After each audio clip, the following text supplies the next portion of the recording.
바람에 관한 이야기를 우리는 잘 알고 있습니다. 태양과 바람이 지나가는 사나이에 오바를 벗기는 시합을 하게 됩니다. 오바, 코트입니다. 오바 감정. 바람이 큰 소리 칩니다. 내가 한번 바람을 샥 불면 오바는 금방 벗겨진다. 그래서 바람이 세차게 바람을 확 부는데 이 사나이가 코트가 벗겨지는 것을 막기 위해서 두 손으로 코트를 더 강하게 쥐어잡더라. 그래서 바람이 실패합니다.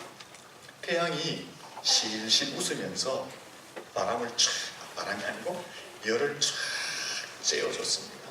그랬더니만 이 사나이가 길을 가면서 땀을 닦습니다. 어이구 왜 이래 더워 하면서 코트를 벗어버리더라 라는 이야기를 잘 알고 있습니다.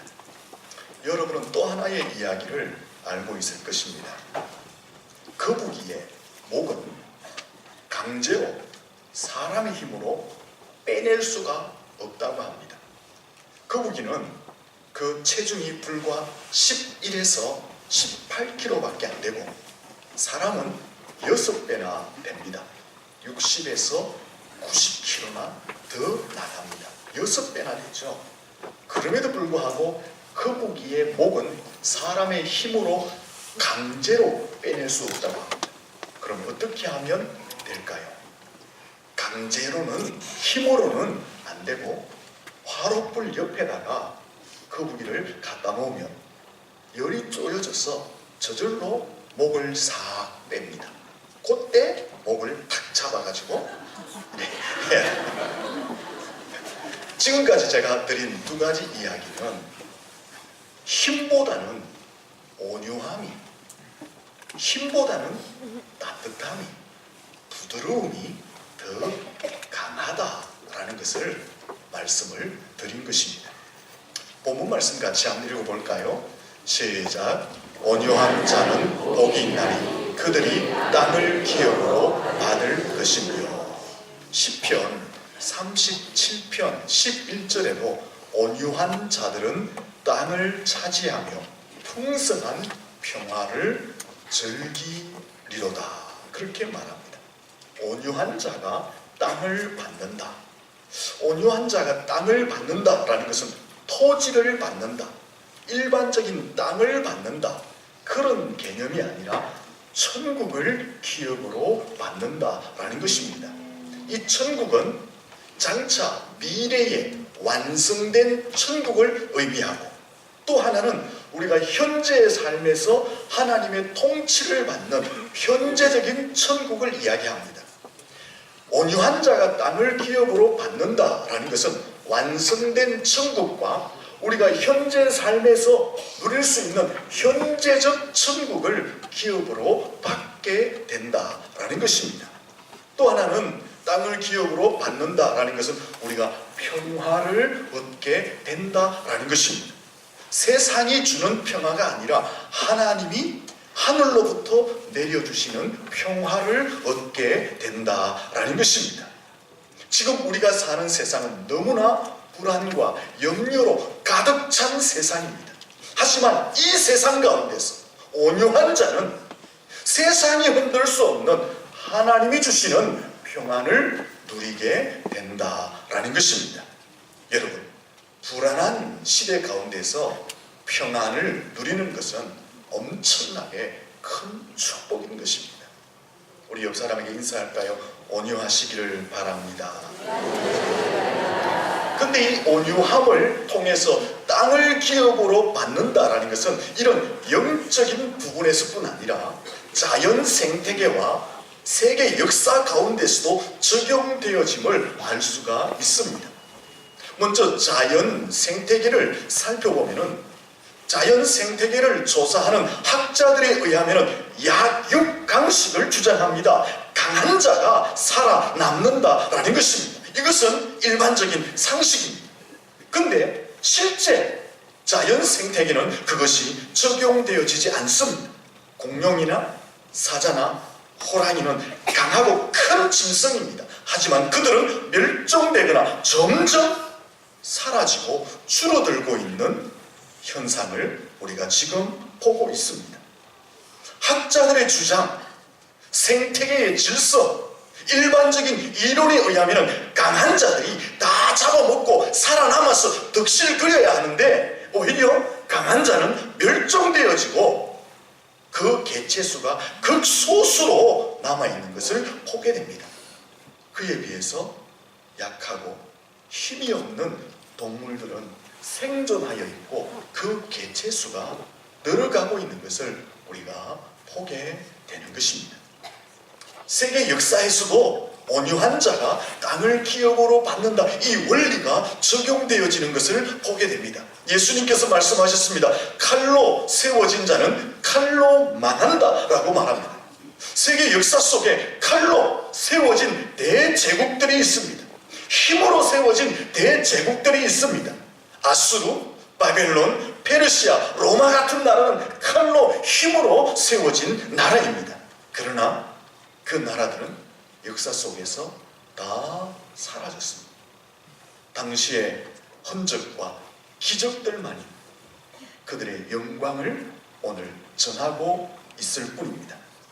그리고 세계를 한 손에 움켜잡았던 사람들, 알렉산더, 징기스칸, 나폴레옹, 히틀러, 이런 사람들, 또 그 사람들이 칼로서 힘으로 세웠던 그 제국들 지금 어떻게 되어 있습니까?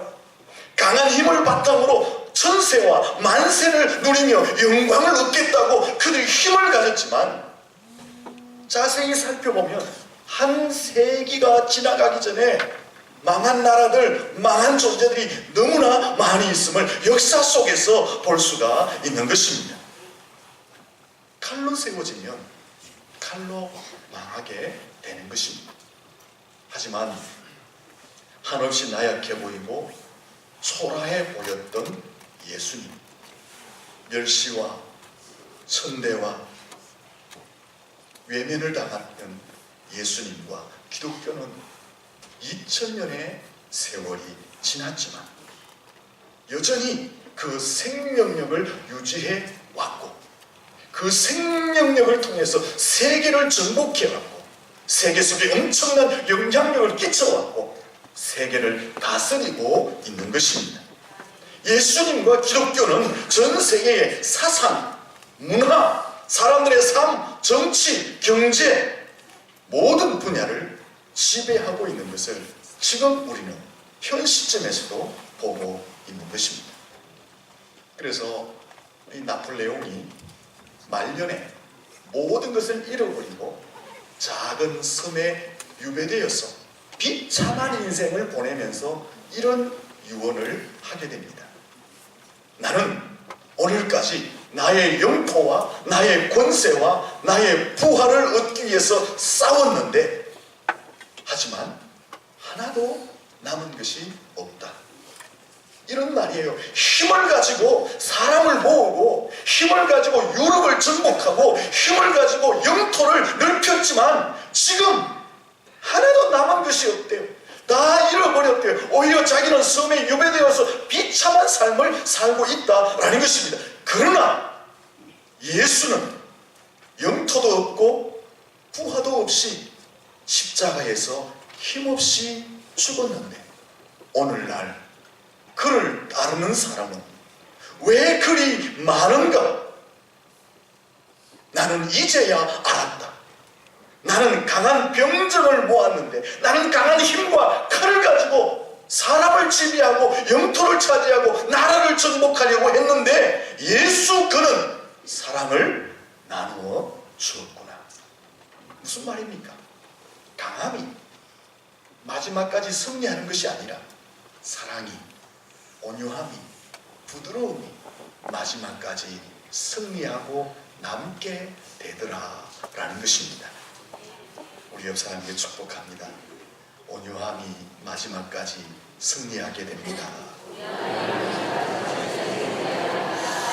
그러나 요즘 사람들은 이 온유함이라는 말을 별로 좋아하지 않고 호감을 갖지 않습니다. 왜냐하면 온유하다, 라는 이 말에 대해서 좀 줏대가 없어 보인다. 좀 연약해 보인다. 비굴해 보인다. 굽실거리는 것처럼 보인다. 맨날 손해보고 맨날 집 터지는 것처럼, 자기 말도 한마디 제대로 못하는 바보처럼 그 온유함에 대해서 그런 연상들을 하고 있기 때문에 그렇습니다. 현대사회와 사람들은 이렇게 생각합니다. 강하고 큰 자가 이긴다. 무조건 크고 강해야 된다. 무조건 싸우면 이겨야 된다. 이 약육강식의 의식에 사로잡혀 있기 때문에 현대인들과 현대사회는 이 온유함, 이런 단어에 대해서 별로 좋은 반응을 하고 있지 않다라는 것입니다. 그러나 분명한 것은 온유함이 마지막까지 남게 되고 승리하게 된다라는 것입니다. 이러한 사실은 신앙의 세계뿐 아니라 자연 생태계에서도, 세계 역사 속에서도 증언해주고 있는 사실입니다.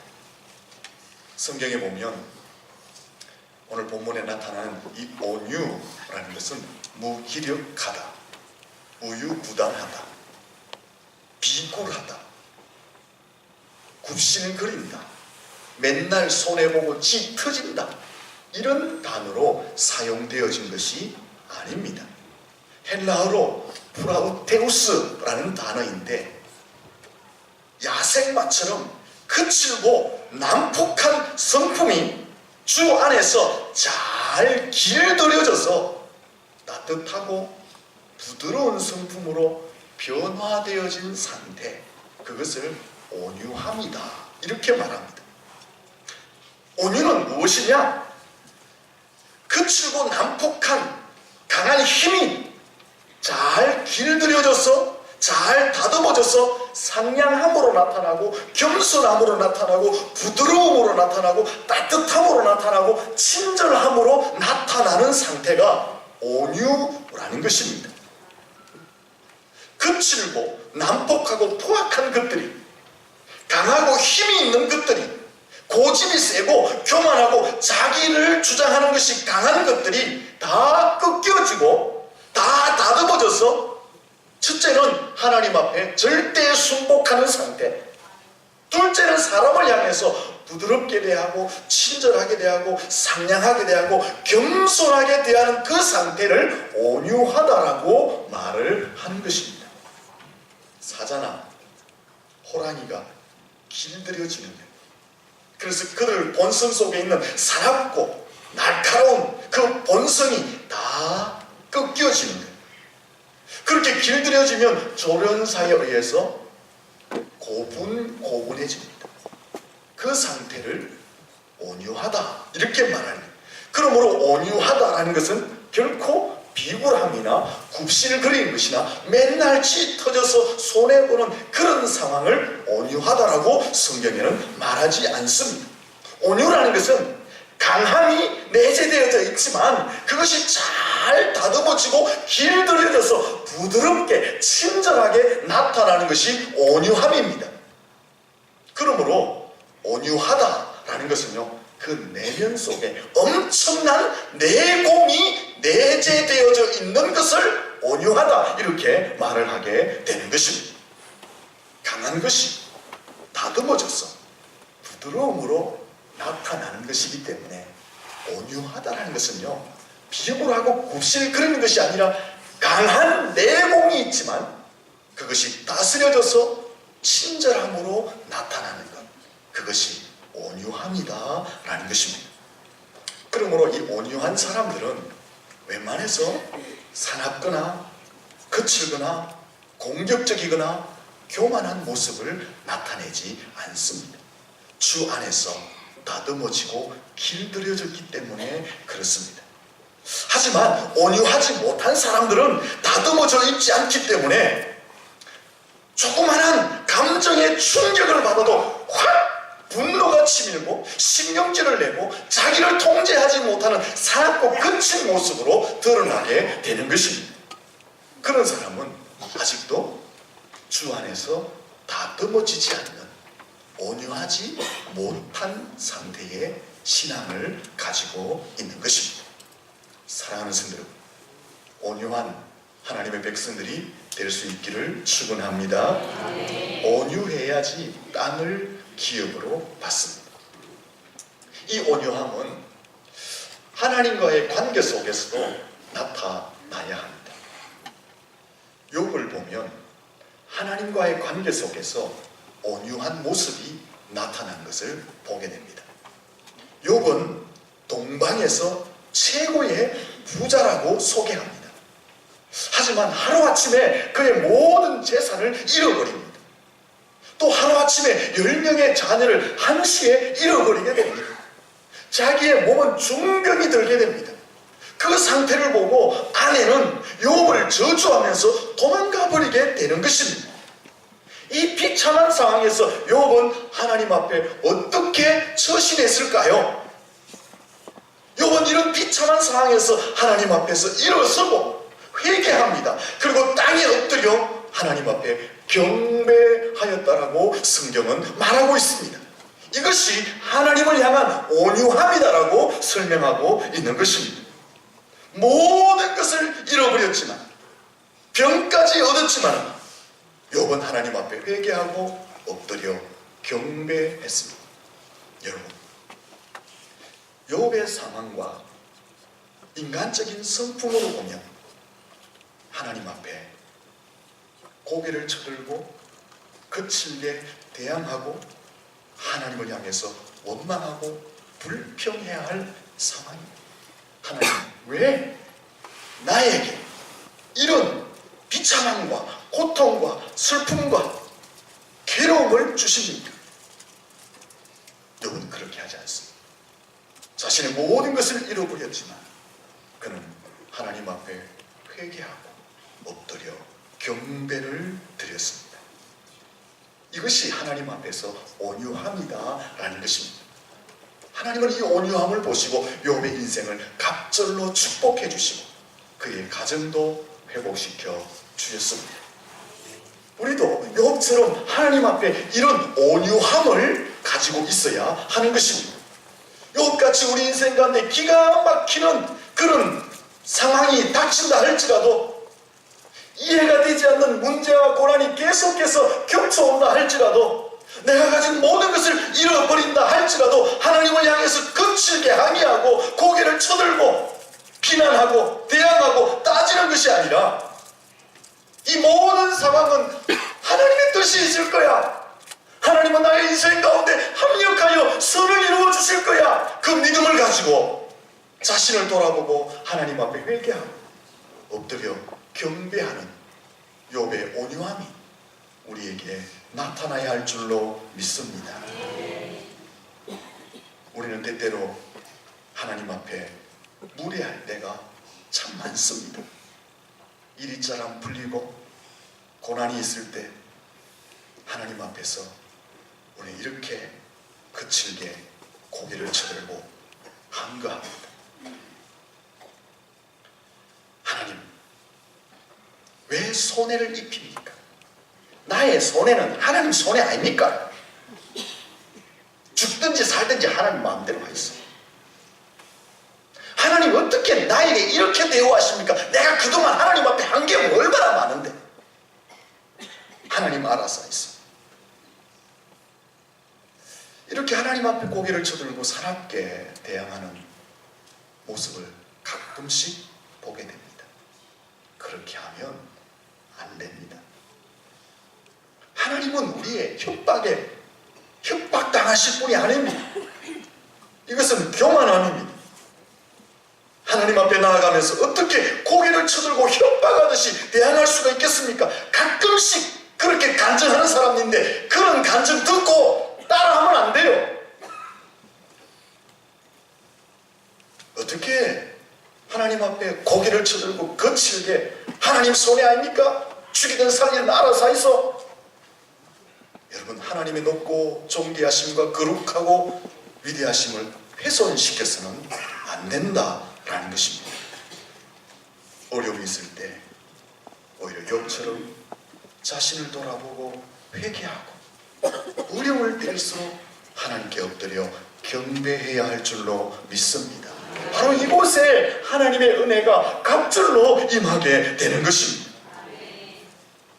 두 번째는 이 온유함은 사람과의 관계에서도 나타나야 합니다. 자신을 비난하거나 대적하거나 모함하는 사람을 대할 때에 이 온유함이 나타나야 합니다. 모세를 보시면 하나님께 부름을 받고 모세는 이스라엘의 지도자로 세워집니다. 하나님께로부터 권위를 위임받아서 이스라엘 백성들을 430년 동안 애굽에서 노예 생활하던 생활에서 출애굽시켜서 자유를 주는 일을 모세가 하나님을 대신해서 합니다. 그 이스라엘 백성들을 이끌고 시내산에 왔습니다. 근데 엉뚱한 일이 터지는 거예요. 자기의 형 아론과 자기의 누이 미리암이 백성들을 선동해서 일종의 구테타를 일으킨 것입니다. 모세, 너만 지도자냐? 너만 하나님을 만났느냐? 우리도 하나님을 만났다. 우리도 하나님의 백성들을 잘 지도할 수 있다라고 하면서 백성들을 선동해서 아론과 미리암이 구테타를 일으킨 것입니다. 모세가 얼마나 황당했겠습니까? 다른 사람도 아니고 자기의 형, 자기의 누이 모세와 미리암이 백성을 선동해서 구테타를 일으키니까 더 황당할 것 아니에요? 당시에 모세는 힘이 있었어요. 능력이 있었어요. 그래서 일시에 비록 형과 누이였지만 그 구테타를 제압하고 싹 잘라버릴 수 있었어요. 근데 성경을 보면 모세는 잠잠하였다라고 말합니다. 모세는 한마디도 대꾸하지 않았다고 합니다. 모세는 원수를 갚을 생각도 하지 않았다고 합니다. 모세는 그들을 백성들 앞에서 망신 주겠다라고 생각도 하지 않았다고 합니다. 모세가 한 것은 하나님이 이 상황을 다 아시겠지 하면서 하나님께 기도하였다라고 말합니다. 놀라운 것은 그때 하나님이 개입하십니다. 그리고 일순간 그 구테타를 평정시킵니다. 하나님이 나타나셔서 모세의 누이 미리암에게 나병이 들게 합니다. 나병이 들자 그 구테타는 일시에 정리되어져 버렸습니다. 놀라운 것은 그 순간에도 모세가 박수를 치고 잘됐다, 꽃이다, 우린 그렇게 할 거 아니에요. 모세가 하나님 앞에 기도합니다. 하나님, 나의 누이 미리암의 병을 고쳐달라고 모세가 기도한 것입니다. 바로 이런 태도가 온유함입니다. 온유라는 것은 뭐냐? 자기에게 해를 가하는 사람에게 얼마든지 힘과 권력과 지력과 재력과 능력으로 갚아주고 제압할 수 있고 깔아뭉갤 수 있지만 그렇게 하지 않고 오히려 하나님께 모든 문제를 맡기고 나는 상대방에게 친절을 베풀어주고 너그럽게 대하고 부드럽게 대하고 그것이 온유함이다 라는 것입니다. 이 사람을 향한 온유함이 여러분 삶 가운데 있기를 예수님 이름으로 축원합니다. 다윗도 온유함을 품고 있었던 사람이에요. 다윗도 자기의 장인 사울 왕으로부터 미움을 받아서 늘 도망자의 삶을 살잖아요. 장인이 사위를 죽이려고 군대를 이끌고 쫓아다녔어요. 하지만 다윗은 대항하지 않습니다. 그를 해하려고도 하지 않습니다. 한 번은 동굴 속에서 절호의 기회가 있었습니다. 하지만 그는 사울 왕에게 손을 대지 않습니다. 얼마든지 복수할 기회가 주어졌지만 얼마든지 평정할 수 있는 능력이 다윗에게 있었지만 다윗은 사울 왕을 선대하여 주었습니다. 왜요? 신앙으로 다윗이 다듬어져 있었기 때문에 그에게 온유함이 묻어나오게 된 것입니다. 예수님이 십자가에 달렸습니다. 십자가에 달리기 전에 사람들은 돌을 던지고 침을 뱉고 예수님을 향해서 저주하고 예수님을 향해서 채찍으로 때리고 예수님을 죽이라고 소리칩니다. 예수님을 불법 재판에 넘깁니다. 예수님이 십자가에 달렸을 때 사람들은 조롱하고 창으로 옆구리를 찌릅니다. 하지만 예수님은 그들을 향해서 아버지여, 저들의 죄를 사해 주십시오. 저들이 무엇을 하는지 알지 못하고 있습니다.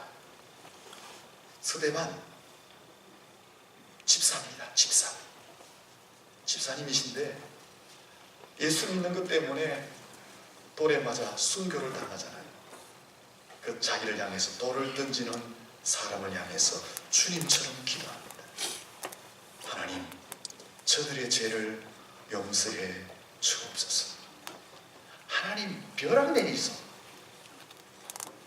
그렇게 기도하지 않습니다.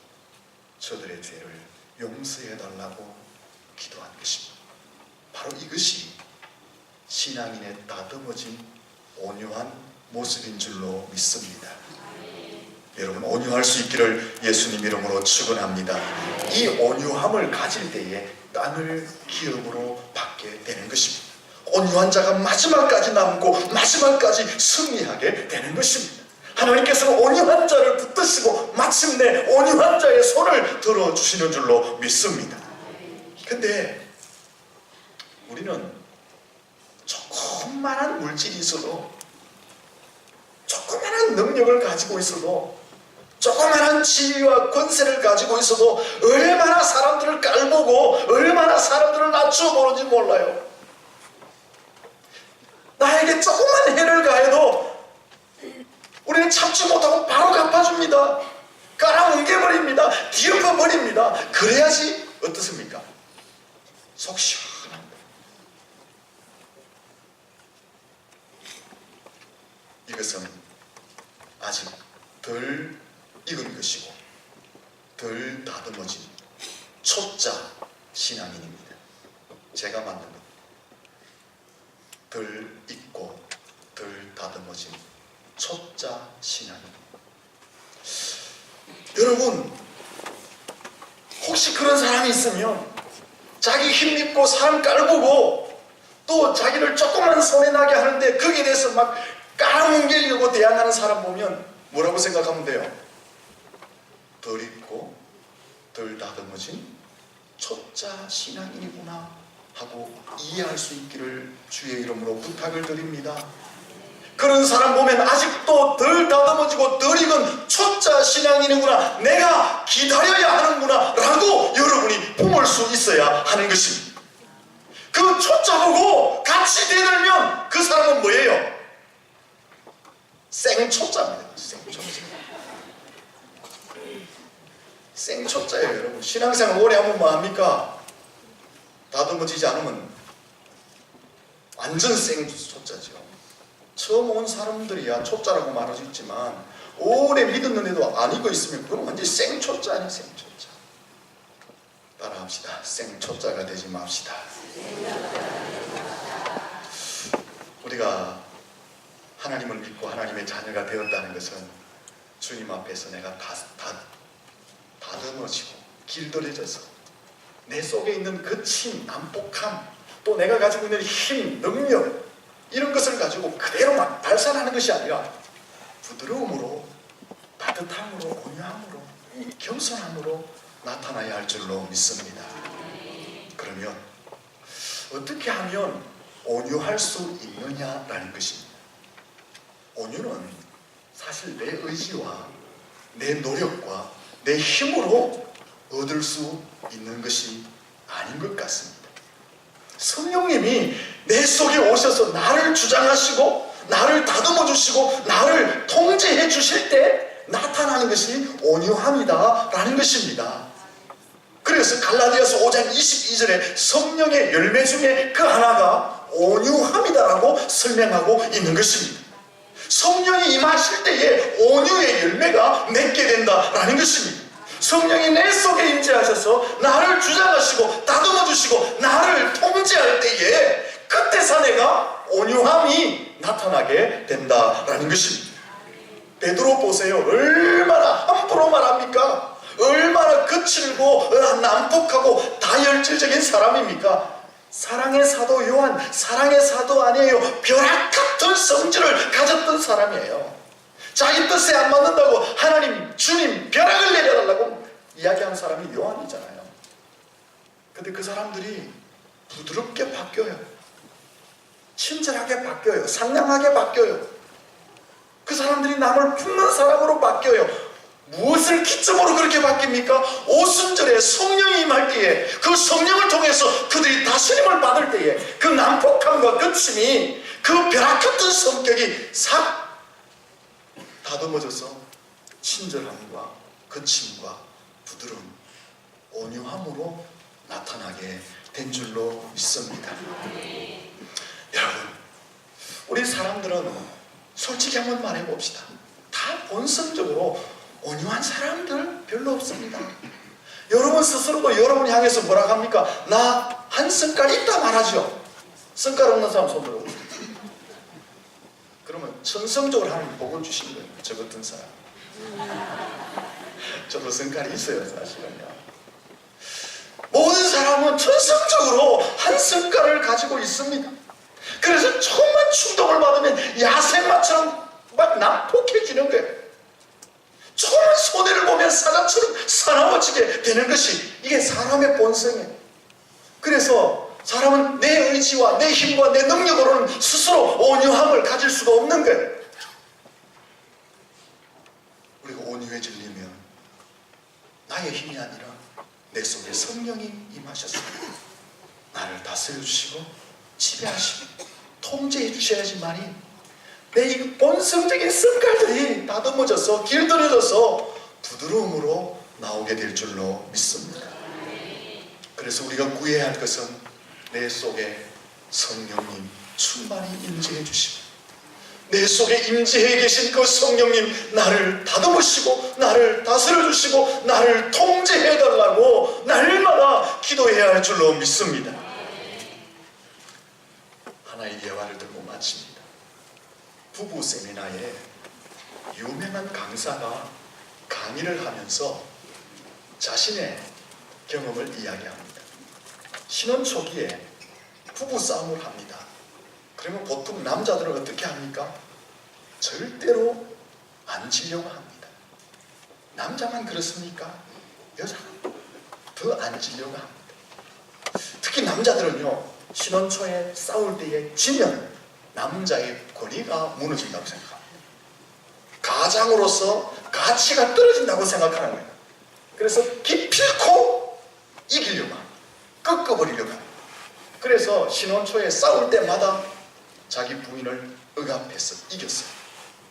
근데 이기기는 하는데 아내의 마음속에서 자기를 존경하는 마음은 점점 사라지더라고요.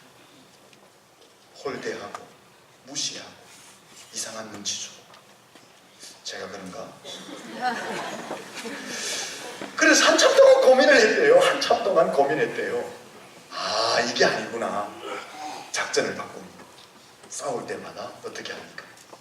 지는 거예요. 일부러 져주는 거예요. 그것도 모르고 부인은 좋아가지고. 근데 놀라운 것은 그때부터 아내가 자기를 더 존중하고 높여주더라라는 것입니다. 사랑하는 성도 여러분, 이게 온유함입니다. 어려운 게 온유함이 아니에요. 내가 힘이 있지만 져주는 거예요, 여러분. 내가 제압할 수 있지만 상냥하게 대해주는 거예요. 이게 온유함이에요. 그렇게 하지 않고 같이 막 대항하는 것은 뭐라고요? 초짜입니다. 오래 믿어놓고 대항하는 것은 뭐라고요? 생초짜입니다. 내가 그 사람들은 품어주고 기다려줘야 할 사람이다. 이렇게 이해하셔야 하는 것입니다. 여러분, 우리의 온유함은 두 곳에서 나타나요. 첫째는 하나님 앞에 절대 순복함으로 내 모든 것을 잃어버린다 할지라도 그 온유함이 나타나야 합니다. 둘째는 사람을 향해서, 모든 사람을 향해서 친절해야 되지만 특별히 나를 해하는 사람이 있다 할지라도 우리가 그를 선대하는 모습으로 나타나야 할 줄로 믿습니다. 중요한 것은 그 온유한 사람이 결국은 승리하더라는 것입니다. 그 온유한 사람의 손을 결국은 하나님이 들어주시더라는 것입니다. 마지막에 웃는 사람이 그 온유한 자가 웃게 되더라라는 것입니다. 사랑하는 성도, 바로 여러분이 이 온유함의 축복을 누릴 수 있기를 예수님 이름으로 축원합니다. 기도하겠습니다. 살아계신 하나님,